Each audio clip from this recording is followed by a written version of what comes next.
Kids! Ano taon to? Oh. Oh.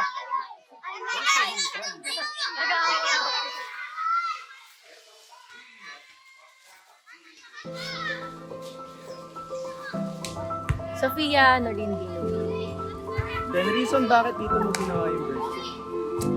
Kasi last time, nakita ko yung post ni Kuya Darwin. And yun nga, part naman ako ng kayakap. So nakikita ko umapot sila dito. Tapos nakikita ko si smiles ng mga bata. So, alam mo yun, parang nagkakaroon ka ng soft side sa mga bata na nandito. Tapos pag nakita mo kasi yung eyes nila, super nagniningning sila talaga. So, nung nagpunta rin kami sa bahay Kalingan itong taon, doon ko na-realize na, pagdating ng 20th birthday ko, parang gusto ko magkaroon ng something na bago sa buhay. Actually, nung nandito, yun nga, nung nasa baba pa lang kami, sinundo na kami ng mga bata. And parang hindi sila napapagod, yung smiles nila, yung eyes nila. Tapos talaga nagtatakbo sila, matid lang kami. Tapos nasa daan pa lang, mga 4 years old lang sila. Ina-entertain nila kami talaga. Tapos sobrang fulfilling niya sa puso.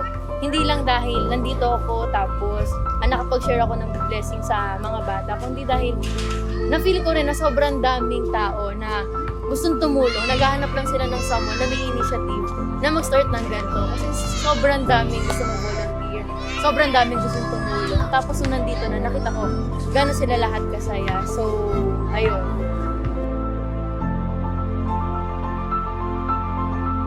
Huwag tayo tumingin sa mga nasa baba lang. Tingnan natin, huwag tayo tumingin sa mga nakikita lang natin sa bare eyes natin. Tumingin tayo sa nasa likod pa nito kasi panigurado, mas maraming tao dito. Mas marami pa naghihintay sa atin. At once na nakita natin sila, mas magiging thankful sila dahil hindi lahat ng tao nakikita sila. Kumbaga, kailangan pa natin silang hanapin, hagilapin para lang makasama natin sila. Tulad dito sa City Hall 1 na kailangan pang akyatin. Sobrang init, pero pagdating natin dito, diba? Sobrang saya ng bawat isa.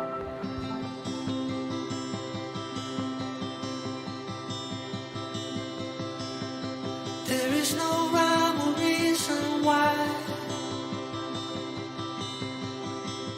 the less it makes sense, the more we try to be closer to being known. I carry with me a part of us.